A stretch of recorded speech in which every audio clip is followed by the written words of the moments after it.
Hello बच्चों, welcome to fast learning by FSL. तो आज हम पढ़ेंगे सबसे जो इस ट्रिग्नोमेट्री का सबसे मेन पार्ट है उसको हम बोलते हैं ट्रिग्नोमेट्रिक आइडेंटिटीज़। और ट्रिग्नोमेट्रिक आइडेंटिटीज़ क्या होती हैं बच्चों? यहाँ से क्या है कि हमें आइडेंटिटीज़ अगर हमें समझ आ गई और हमें सिर्फ ट्रिग्नोमेट्री के बारे में ये एक्सरसाइज सबसे मेन एक्सरसाइज मानी जाती है और हम सीबीएसई के न्यू सिलेबस के हिसाब से पढ़ा रहे हैं बच्चों। अब जो न्यू बुक आई है हमारे पास में उसमें से जो 8.3 थी पहले वो अब कट चुकी है। अब हमारे पास में 8.3 जो पहले 8.4 हुआ करती थी अब वही हमारे पास में 8.3 है। उसी के लिए हम टॉपिक पढ़ेंगे ट्रिग्नोमेट्रिक आइडेंटिटीज़। अब ट्रिग्नोमेट्रिक आइडेंटिटीज़ में क्या होता है बच्चों, अब हम यहाँ से ध्यान से समझेंगे। देखो हम फिर से अपने क्वेश्चन पर चलते हैं, हमने पहले पार्ट पर चलते हैं। जैसे कि हमने 6 ट्रिग्नोमेट्रिक रेशियो के बारे में पढ़ा है, साइन थीटा, कॉस थीटा, सेक टेन थीटा और कॉट थीटा। उसके बाद हमारे पास में आता है सेक थीटा और हमारे पास में आता है बच्चों कॉसेक थीटा। अब यहाँ से हमारे पास में 6 ट्रिग्नोमेट्रिक रेशियो थे। अब हम इनका रिलेशन सीखेंगे। अब हमने 2 रिलेशन पहले पढ़ चुके हैं, तीसरे रिलेशन को हम पढ़ेंगे आइडेंटिटी रिलेशन कहेंगे उसका नाम। ये बच्चों हमने अपने आप नेमिंग की है, हमें इससे फॉर्मूले को लर्न करने में बड़ी आसानी पड़ेगी। अगर आपको बोला जाए कि रेसिप्रोकल रिलेशन बता दो आप, तो रेसिप्रोकल रिलेशन के लिए बच्चों हमें पता था कि फर्स्ट लास्ट के साथ, कॉस सेक के साथ और टेन कॉट के साथ, और टेन का जो रिलेशन था वो दोनों के साथ था, यानी कि साइन और कॉस दोनों के साथ था। ये हमने पढ़ा था रेसिप्रोकल रिलेशन में। उसके बाद हमने आइडेंटिटी में क्या देखा कि इसने अपने कॉ के साथ, इसने अपने कॉ के साथ और इसने अपने कॉ के साथ। ठीक है, हमने आपको स्टोरी बताई थी, वहाँ पर क्या हुआ था कि हमने ये कहा था कि 6 ट्रिग्नोमेट्रिक रेशियो होते हैं। 6 ट्रिग्नोमेट्रिक रेशियो में से साइन और कॉस और सेक और कॉस, इन्होंने क्या कहा कि हम कहीं घूमने चलते हैं, तो इसने इसके कॉ के साथ घूमा और ये इसके कॉस के साथ घूमा, मगर टेन ने मना कर दिया था, वो अपने कॉ के साथ ही रह रहा था। अब सेकेंड पार्ट में क्या होता है, हमने जब आगे पढ़े और हमने एंगल रिलेशन के बारे में जाना। किसके बारे में जाना बच्चों? हमने एंगल रिलेशन के बारे में जाना। एंगल रिलेशन के बारे में जाना तो एंगल रिलेशन जो था उसमें क्या हुआ, कोई भी किसी के साथ रिएक्शन नहीं की क्योंकि कॉट ने टेन ने जाने से मना कर दिया था। इसीलिए क्या हुआ कि यहाँ सभी ने अपने आप ही रिएक्शन कर ली, क्योंकि फर्स्ट में इन दोनों ने आपस में कर लिया था बट अब उन दोनों ने नहीं करना चाहा तो वो भी अकेले हो गए और ये भी अकेले हो गए। अब आती है हमारे पास में आइडेंटिटीज़। अब आइडेंटिटीज़ में क्या होता है बच्चों? आइडेंटिटीज़ में अभी टेन ने कहा कि चलो अब हम कहीं घूमने चलते हैं, बट क्या हुआ, अब इस बार साइन ने मना कर दिया कि हमें कहीं नहीं जाना। इसलिए आइडेंटिटी जो बनेगी वो साइन और कॉस की एक आइडेंटिटी बनेगी, यानी कि अपने कॉ के साथ रहेंगे। उसके बाद जब टेन कॉट ने यानी कि सेक कॉसेक के साथ कहा कि हम आइडेंटिटीज बनाते हैं, तो उस कंडीशन में हुआ क्या है कि सेक ने कहा कि आप पिछली बारी से 2 बार से नहीं गए, यानी कि आपने स्टार्टिंग में ही मना कर दिया था, तो अगर आप जाना चाहते हो तो चलो हमारे साथ, बट आपकी कोई भी बात नहीं चलेगी, मतलब आप बाद में लिखे जाएंगे। इसका मतलब क्या हुआ बच्चों, यहां से हमारे पास में टेन और सेक के, यानी कि इसने पहले वाली जो रेसिप्रोकल रिलेशन में था तो कॉ के साथ किया था, बट इसमें टेन और सेक के साथ होते हैं और कॉ दोनों आपस में रिलेशन बनाते हैं आइडेंटिटी का। मगर खास बात इसमें रहेगी कि सेक और कॉसेक पहले लिखे जाएंगे और टेन और कॉट बाद में लिखे जाएंगे, क्योंकि टेन और कॉट की अब कोई वैल्यू नहीं है, इसलिए हमने उसको क्या किया है, बाद में लिखा है। इसका मतलब यहां से हमें यह समझ आया बच्चों, जब ये अपने कॉ के साथ था तो ये आइडेंटिटीज पॉजिटिव में बनती हैं और ये दूसरे के साथ में रिएक्शन बना रही हैं, इसीलिए ये आइडेंटिटीज माइनस में बनेंगी। अब यहां पर सिर्फ हमें आइडेंटिटीज के बारे में सीखना है। अगर हमारे आइडेंटिटी समझ आ जाती है तो आइडेंटिटी जैसे ही हमारी क्लियर होंगी उसके बाद हमें सारे की सारी एक्सरसाइज आसानी से समझ में आ जाएंगी। हम उसके लिए कुछ पॉइंट्स बताएंगे आपको। अगर आपको पॉइंट समझ आ जाते हैं तो समझो आपको सारा का सारा क्लियर हो जाएगा जो कि आप सीखना चाहते हैं। ठीक है, यहां से अब हम समझते हैं आगे क्या होता है। तो फर्स्ट आइडेंटिटी बच्चों किस में बनी? आइडेंटिटी बनती है साइन और कॉस में। मींस ये क्या हुआ, sine square theta plus cos square theta is equal to 1। ये होती है बच्चों फर्स्ट आइडेंटिटी। फर्स्ट आइडेंटिटी का मतलब होता है कि हमारे पास इन जो यहां पर एंगल यूज किए गए हैं इनकी जो वैल्यूज होती हैं ये इसके लिए ट्रू होता है, ये एक आइडेंटिटीज बन जाती है। अगर ये एंगल दोनों सेम हैं, अगर 30-30 है, चाहे 15-15 हो, चाहे 20-20 हो, चाहे कुछ भी हो, अगर उनको हम कैलकुलेट करेंगे तो आंसर हमारे पास में 1 ही आएगा। इसका मतलब यहां से हमें ये समझ आता है कि ये हमारे पास में फर्स्ट आइडेंटिटी बन जाती है साइन और कॉस में। इसका मतलब इसको आगे या पीछे लिखने से कोई फर्क नहीं पड़ता। अगर हम इसको cos square theta plus sign square theta लिखें तब भी ये 1 ही रहेगा, और sign square theta plus cos square theta तब भी ये 1 ही रहेगा। इसका मतलब यहां से हमें समझ आया कि ये हमारे पास में इस तरीके से आइडेंटिटी होती है। बट इसी आइडेंटिटी के यूज करके हम बहुत सारी वैल्यूज को निकाल सकते हैं। कैसे कैसे निकाल सकते हैं बच्चों? अगर मैंने साइन को चूज किया पहले, तो sine square theta is equal to, अगर ये कॉस इधर जाएगा तो ये हो जाएगा 1 माइनस कॉस स्क्वायर थीटा, और अगर सिर्फ साइन थीटा की वैल्यू चाहिए तो ये हो जाएगा अंडर रूट में 1 माइनस कॉस स्क्वायर थीटा। बच्चों बात क्लियर है? इतनी बात क्लियर है? ठीक है। अब हमारे पास में एक आइडेंटिटी से ये दो पार्ट और बन गए, यानी कि साइन स्क्वायर थीटा की वैल्यू अगर कहीं यूज करनी है तो 1 minus cos square theta use करेंगे, और अगर साइन थीटा की वैल्यू अगर कॉस में चेंज करके लिखनी है तो हम उसको कॉस स्क्वायर थीटा में यूज करेंगे, बट वो अंडर रूट में लिखा जाएगा। इतनी बात समझ में आ गई? अच्छा, अब हम दूसरी आइडेंटिटीज के ऊपर चलते हैं। अब हमारे पास में आइडेंटिटी नंबर 2 पर क्या होता है हमारे पास में, हमने जब देखा कि tan और sec आपस में आइडेंटिटी बनाते हैं, हमने क्या बताया आपको? पहले sec स्क्वायर थीटा लिखा जाएगा और बाद में tan स्क्वायर थीटा लिखा जाएगा। क्या लिखा जाएगा बच्चों? tan square theta. और क्योंकि ये दूसरे आपस में दूसरों के साथ रिएक्शन कर रहे हैं, इसीलिए इसके बीच में क्या आएगा? नेगेटिव आएगा, और यहां पर क्या हो जाएगा हमारे पास में?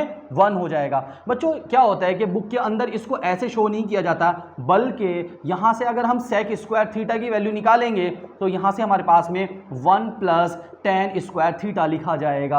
ये आइडेंटिटी हमें बुक के अंदर शो की गई है, बट ये हमारे पास में इस तरीके से हम लिख लेते हैं और समझ लेते हैं, और इसका मतलब इसको हम ऐसे भी यूज कर सकते हैं, इसमें कोई फर्क नहीं पड़ता। अगर हम यहां से sec थीटा की वैल्यू निकालेंगे तो यहां से हमारे पास में क्या हो जाएगा? अंडर रूट में 1 प्लस tan स्क्वायर थीटा हो जाएगा। बच्चों बात समझ में आई? इसका मतलब यहां से हमें यह समझ आया कि जिस तरीके से हमने यहां से साइन स्क्वायर थीटा की वैल्यू निकाली है, यहां से ही हमने sec स्क्वायर थीटा की वैल्यू निकाली है। मगर यहां से अगर हम cos स्क्वायर थीटा की वैल्यू निकालना चाहते तो बच्चों क्या करना पड़ेगा? हमारे पास में cos square theta is equal to क्या हो जाएगा? 1 माइनस, इस बार साइन इधर चला जाएगा, साइन स्क्वायर थीटा हो जाएगा, और यहां से cos थीटा की वैल्यू क्या हो जाएगी? अंडर रूट में 1 माइनस साइन स्क्वायर थीटा हो जाएगा। बोलो बच्चों बात समझ आई कि नहीं आई? अच्छा, अब हमने देखा यहां से क्या देखा कि अगर हम साइन स्क्वायर थीटा की वैल्यू रखना चाहते थे तो हमने cos को इधर ले गए, और cos स्क्वायर थीटा की वैल्यू निकालना चाहते थे तो हम साइन को इधर ले गए। इतनी बात समझ आई आपको? अच्छा, क्लियर है इतना? अब उसके बाद हमने क्या देखा, यहां से अगर हमें sec स्क्वायर थीटा की वैल्यू निकालनी थी तो हम tan को इधर ले गए और हमने sec थीटा की वैल्यू इस तरीके से फाइंड कर ली। बट अगर हमें tan स्क्वायर थीटा की वैल्यू फाइंड करनी होगी, किसकी वैल्यू फाइंड करनी होगी? tan स्क्वायर थीटा की वैल्यू फाइंड करनी होगी। tan स्क्वायर थीटा की वैल्यू अगर आपको फाइंड करनी है तो क्या करना है बच्चों? ध्यान से समझो जरा। tan स्क्वायर थीटा की वैल्यू, यानी कि यहां से अगर हम इसको इधर लेके जाते हैं तो tan माइनस का हो जाएगा। हम इस पार्ट से कैलकुलेट करते हैं। tan स्क्वायर थीटा की वैल्यू 1 को इधर लेकर जाएंगे, यानी कि वो माइनस में हो जाएगा। Means tan square theta is equal to कितना होगा? sec स्क्वायर थीटा, और ये 1 जब इधर जाएगा तो -1 होगा, और यहां से आ जाएगा sec स्क्वायर थीटा -1। बच्चों यहां से इस वाले में 1 माइनस कॉस स्क्वायर थीटा था, बस इसमें क्या आया? sec square theta -1। कैसे आया? समझे कि नहीं समझे? अगर मैं इसको ऐसे लिखूं 1 plus tan square theta is equal to sec square theta, left part को राइट में और राइट को अगर हमने लेफ्ट में लिखा तो कोई फर्क नहीं पड़ता। अगर अभी इस 1 को लेकर जाएंगे तो tan square theta is equal to कितना हो जाएगा? sec स्क्वायर थीटा -1 हो जाएगा। इसका मतलब हमने यहां से इसको ऐसे देखा है तो हमने डायरेक्टली लिखा कि tan square theta is equal to sec square theta -1। अब यहां से हमने क्या देखा कि जो tan थीटा होगा वो अंडर रूट में हो जाएगा sec स्क्वायर थीटा -1। इतनी बात समझ में आई बच्चों? क्लियर है इतना? ठीक है, अब हम आगे चलते हैं। अब हमारे पास में यानी कि हमने यहां से कि देखा कि tan थीटा और sec थीटा का रिलेशन देखा। अब हम किसका पढ़ेंगे बच्चों? किसका पढ़ेंगे? अब हमारे पास में थर्ड आइडेंटिटी बनेगी, और यहां से थर्ड आइडेंटिटी बनेगी sec थीटा और cosec थीटा के बीच में। बच्चों बताओ पहले कौन लिखा जाएगा? जिस तरीके से हमने tan और sec में से sec को पहले लिखा है, इसीलिए हमारे पास में cot और cosec में से cosec को पहले लिखा जाएगा। किसको लिखा जाएगा बच्चों? cosec theta, cosec square theta plus नहीं माइनस क्या होगा बच्चों? Cot square theta is equal to कितना हुआ 1, और यहां से अगर हम कॉसेक स्क्वायर थीटा की ही वैल्यू निकालें तो ये हो जाएगा 1 प्लस कॉट स्क्वायर थीटा, और अगर हमें कॉसेक थीटा की वैल्यू चाहिए होती, बस कॉसेक थीटा की वैल्यू चाहिए होगी, तो ये हो जाएगा अंडर रूट में 1 प्लस कॉट स्क्वायर थीटा। ठीक है बच्चों। अच्छा, अगर हमें यहाँ से कॉट स्क्वायर थीटा की वैल्यू चाहिए होगी तो बिल्कुल वही पैटर्न होगा, ये इधर चला जाएगा, means cosec square theta, cosec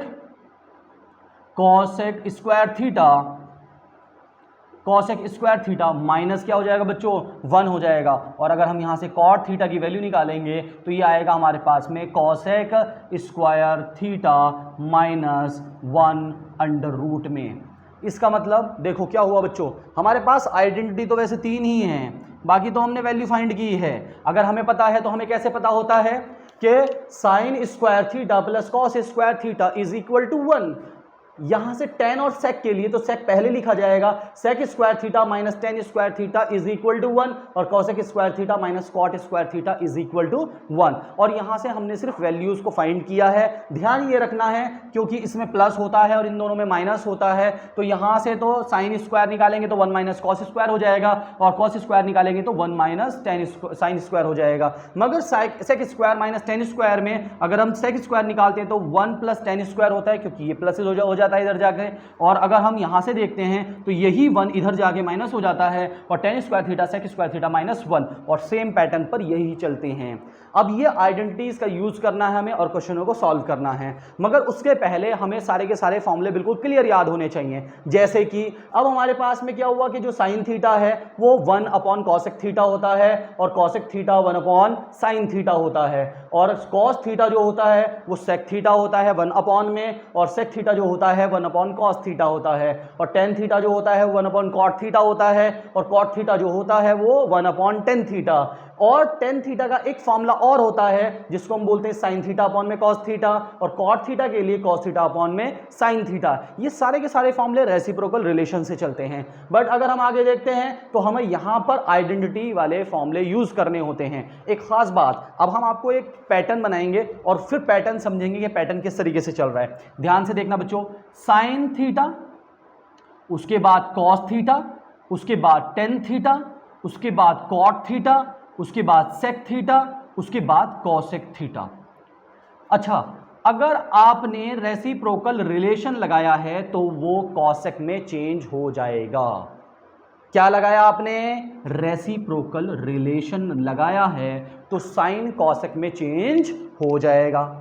clear? अब मैं कह रहा हूं कि कॉसेक को अगर चेंज करेंगे तो वो तो डबल से साइन में हो जाएगा, मगर इस बार में अगर इसमें आइडेंटिटी यूज कर दूं, क्या यूज कर दूं? आइडेंटिटी यूज करूं, तो आइडेंटिटी में क्या होगा बच्चों, ये आइडेंटिटी कॉसेक और कॉट की आइडेंटिटी होती है, तो ये निकल कर कहां चला जाएगा, यानी कॉसेक को कॉट में चेंज किया जा सकता है बाय आइडेंटिटी। ठीक है, कॉसेक जो होगा यहां से क्या होगा, कॉसेक थीटा, ये कॉट में चेंज हो जाएगा। अब जो कॉट होगा वो टेन में चेंज किया जा सकता है बाय रेसिप्रोकल। इसका मतलब आइडेंटिटी लगाई हमने और आइडेंटिटी रिलेशन लगाया, और यहां पर फिर से रेसिप्रोकल रिलेशन लगाया। फिर से हमने आइडेंटिटी लगाएंगे, तो आइडेंटिटी जैसे लगाएंगे तो ये सेक में चेंज हो जाएगा आइडेंटिटी रिलेशन से। उसके बाद आइडेंटिटी अगर रेसिप्रोकल लगा देंगे तो ये कॉस में चेंज हो जाएगा, मीन्स रेसिप्रोकल रिलेशन से। ठीक है, उसके बाद अगर हमारे पास इसमें आइडेंटिटी लगा दी जाए तो ये हमारे पास में फिर से चेंज हो जाएगा साइन। मीन्स क्या हुआ कि देखो पाथ देखो जरा ध्यान से, वो जो होता था ना बचपन में कि इस खरगोश को अपने घर पहुंचाना है, ठीक है, वही वाला खेल है। देखो यहाँ से गए, ऐसे आए, फिर ऐसे आए, फिर ऐसे आए, यहाँ से ये हुआ, फिर यहाँ से आए, और फिर यहाँ से, फिर यहाँ से, और फिर यहाँ से, फिर ये पैटर्न आ गया। बट क्या है कि इसके लिए आपको आइडेंटिटी और रेसिप्रोकल रिलेशन होना चाहिए। एक बार आइडेंटिटी लगती है और एक बार रेसिप्रोकल लगता है। जब कभी भी हम क्वेश्चन को सॉल्व करेंगे तो सॉल्व करते हुए हमें एक ही बात को ध्यान रखना है माइंड के अंदर, एक बार रेसिप्रोकल लगाना है और एक बार उसके अंदर आइडेंटिटी लगानी है। रेसिप्रोकल लगाना है, फिर से आइडेंटिटी लगानी है, फिर रेसिप्रोकल लगाना है, और कैलकुलेशन करते जाना है। बाकी कैलकुलेशन है बाकी, और इसमें कुछ नहीं है। ठीक है बच्चों, इतनी बात समझ में आई है? ठीक है, इतना समझ में आ गया आपको। अब इसी के साथ अगर हम इसको भी छोटे से पैटर्न के अंदर कन्वर्ट करें तो देखो जरा ध्यान से कि अगर हम साइन थीटा को लेते हैं तो ये दो पार्ट में कन्वर्ट किया जा सकता है। सपोज दैट मैंने पहले रेसिप्रोकल रिलेशन लगाया तो ये कॉसेक में कन्वर्ट हो जाएगा, और कॉसेक को आइडेंटिटी लगाएंगे तो ये किस में चेंज हो जाएगा बच्चों, कॉट में चेंज हो जाएगा। अगर कॉट को रेसिप्रोकल लगा देंगे, देखो ये आइडेंटिटी रिलेशन लगेगा, फिर से एक बार रेसिप्रोकल लगाया, एक बार आइडेंटिटी, फिर से रेसिप्रोकल लगाएंगे, ये tan के अंदर कन्वर्ट हो जाएगा, tan थीटा। उसके बाद tan के अंदर आइडेंटिटी लगाएंगे फिर से, ठीक है, आइडेंटिटी रिलेशन लगाएंगे तो ये सेक में चेंज हो जाएगा। सेक थीटा को अगर रेसिप्रोकल लगाएंगे तो ये कॉस में चेंज हो जाएगा, कॉस थीटा, यानी कि रेसिप्रोकल रिलेशन। और फिर से आइडेंटिटी लगाएंगे तो ये साइन में चेंज हो जाएगा। ठीक है बच्चों, देखो reciprocal relation, identity relation, reciprocal relation, identity relation, reciprocal relation, और फिर से आइडेंटिटी रिलेशन। एक सर्कल बन जाता है पूरा का पूरा यहाँ से। इसका मतलब इस तरीके से हम इसको चेंज करना सीखेंगे यहाँ से, ठीक है। इसी के बेस्ड पर हमारे पास में क्वेश्चन होंगे। अब हमें दोनों को ही याद रखना है, दोनों को ही याद रखना है और उसके बाद इसको आगे समझना है। क्लियर है बच्चों? ठीक है, अब इसके आगे चलते हैं।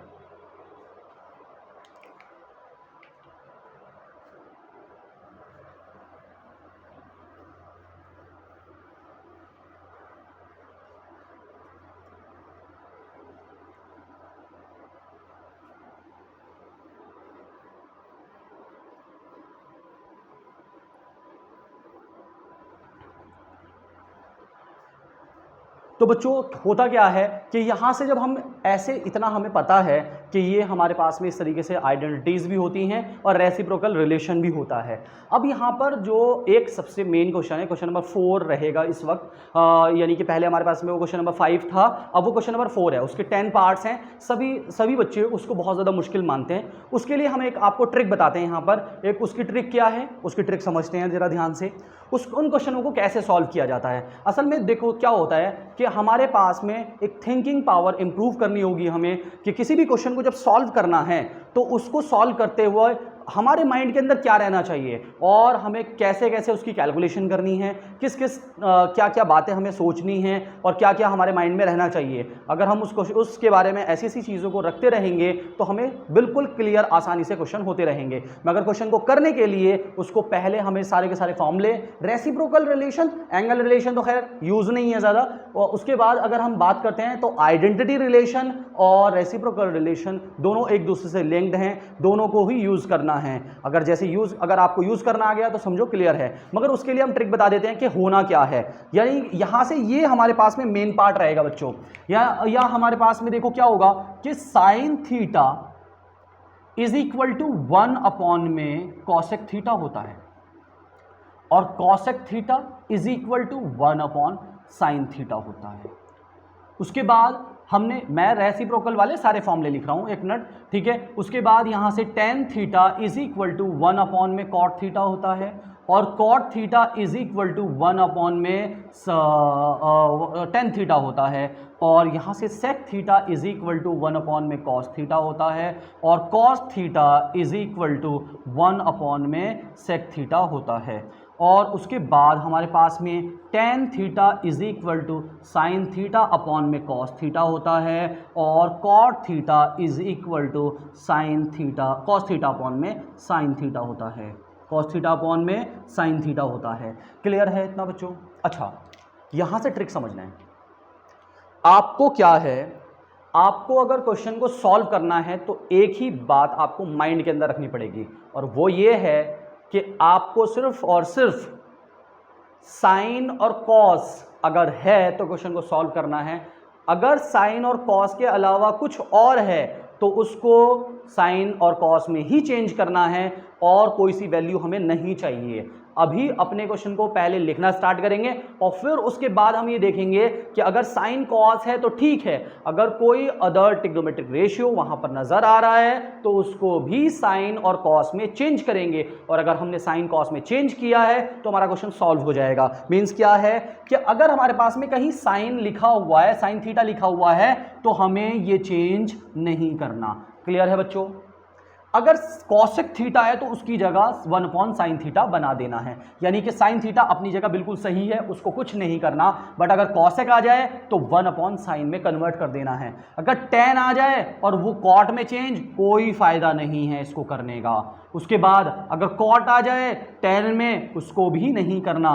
हमें tan या cot नहीं चाहिए, तो tan हो उसकी जगह cot लिखो या cot हो उसकी जगह tan लिखो, तो हमें वो चाहिए ही नहीं है। इसका मतलब अगर sec है तो ये फॉर्मूला यूज करना है, यानी कि उसको हमने क्या करना है, कॉस से कॉस में चेंज कर देना है। अगर हमारे पास में कॉस थीटा है तो उसको सेक में करने का कोई फायदा नहीं है, हमें सेक ही कॉस ही चाहिए, हमें कॉस ही चाहिए। अपने आंसर्स के अंदर हमें सिर्फ एक तो साइन थीटा और एक हमें कॉस थीटा चाहिए, इसके अलावा कुछ और नहीं चाहिए। अब हमारे पास में अगर टेन थीटा है तो उसकी जगह साइन थीटा अपॉन में कॉस थीटा लिखेंगे, और अगर कॉट थीटा है तो उसकी जगह cos theta upon sine theta लिखेंगे। ये हम यूज करेंगे। मीन्स क्या हुआ, इसके लिए सबसे मेन बात आपने क्या समझी, हमने ये समझा कि जब हम कोई भी कैलकुलेशन करेंगे, आगे चलकर कुछ प्रूव वाले क्वेश्चन करेंगे, तो उसमें एक खास बात है। खास बात ये है कि हमें क्वेश्चन साइन और कॉस में चाहिए। अगर वो क्वेश्चन किसी और टर्म्स में है तो हम उसको पहले साइन या कॉस में ही चेंज करेंगे, जब तक वो साइन कॉस में नहीं आएगा तो हम उनको कैलकुलेट नहीं करेंगे। क्लियर है बच्चों? अब यहाँ तक आपको ये सारे के सारे फॉर्मूले अच्छे से लर्न होने चाहिए। अगर आपको एक्सरसाइज करनी है, और वीडियो को लाइक करना है और शेयर करना है। Thank you.